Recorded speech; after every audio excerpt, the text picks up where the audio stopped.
All right, folks, good afternoon. Today's birding took place out here at Drake Park.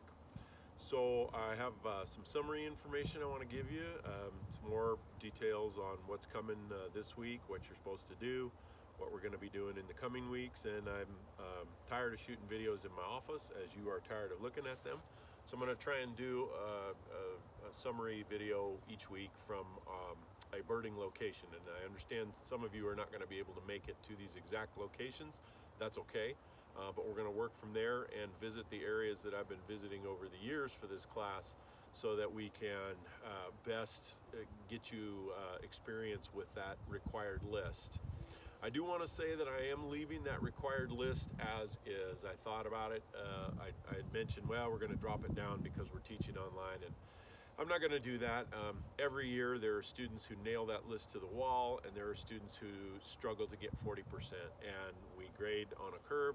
We're just going to do the same thing this year. It's going to be a little more challenging for you because you're learning on your own with assistance from me, but I'm not right there to tell you, no, that's not a pygmy nuthatch, it's a white-breasted nuthatch, and here's why.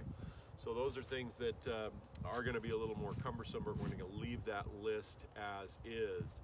Also, another thing I wanted to cover was songs, and you'll notice on the required bird list that there are those indicated with parentheses and the word voice. That means you're responsible for knowing the sounds of that bird. And I always get the question of, well, wait a minute, this bird makes a bunch of sounds. Which one do I have to know? So the key is going to be the most representative sound for that bird, and if there's question about it, I'll clarify. But for the songbirds, those in the order Passeriformes, it's going to be the male's typical song. And for other birds such as Steller's jay or red-tailed hawk or bald eagle that do make a variety of sounds, we're going to go with the most characteristic sound that species is known for. There are a number of sources of bird songs, and those of you that got apps for your phone, most of the good apps have a collection of bird songs. Some are more extensive than others.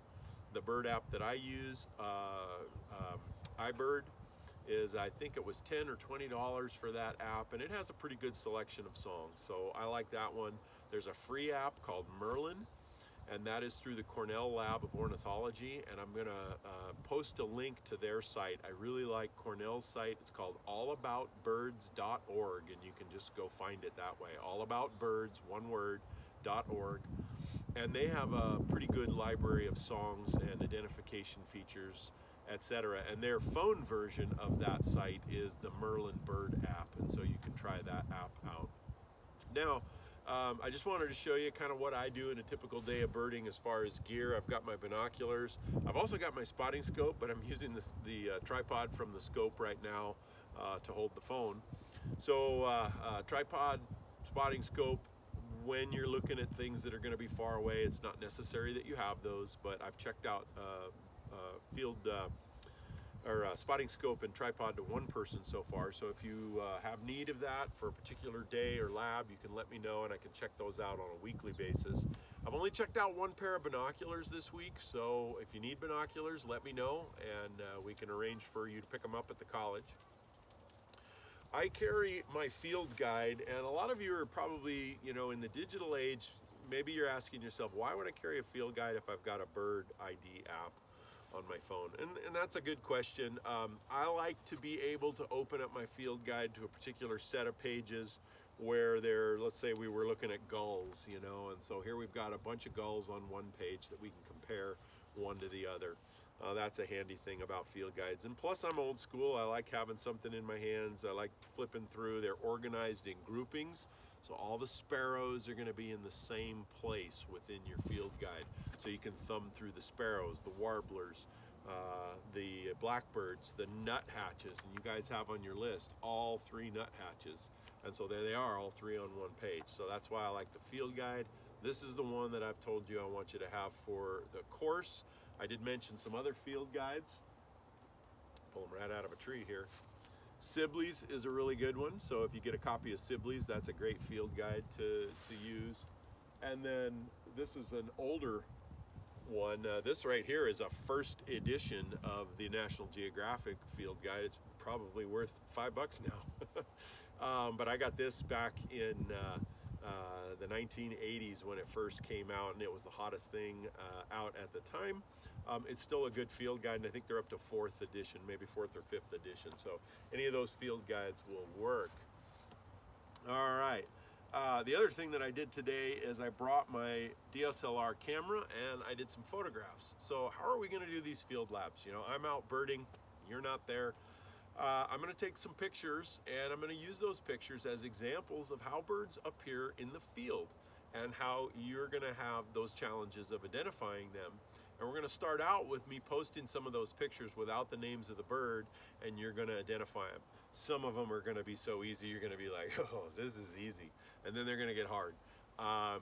We're going to start out with these practice quizzes, I'm going to call them, not being, they're going to be a part of your grade from a participation standpoint, but they're not going to be graded. Later on, as I generate, and by later on I mean about 2 weeks from now, we're going to have a list of birds that I'm going to say, hey, these are the birds that I've seen in the field at the field locations that I've assigned to you or similar locations.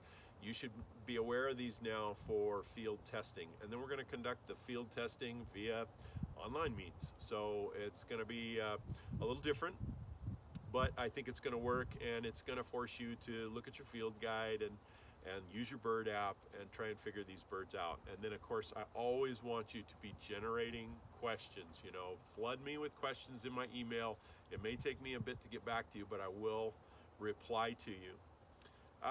Let's see, what else? There's going to be a PowerPoint posted this afternoon that is our beginning of our survey of bird orders. And the bird orders we go through in the lab, or excuse me, in the classroom, and then we come out and bird, or sometimes vice versa. We come out really early in the morning and bird, and then we go to the lab, depending on the weather. And I'm going to just start posting those. I had it up, and some of you may have seen it. Northwest Bird Orders is just a flat PowerPoint. I figured out how to break those into sections and record them as movies that I think are going to be better way to deliver that. You'll at least have some voiceover, etc. I will also go backwards in time and improve the stuff that I've already posted. So as the term goes along, you know, some of these things are going to be updated, and I mentioned I would let you know when I update stuff, and it'll make it a little more user-friendly. All right, I think that's everything that's on my list. Oh no, field notes. I want to talk about field notes briefly. Go back to my tree here.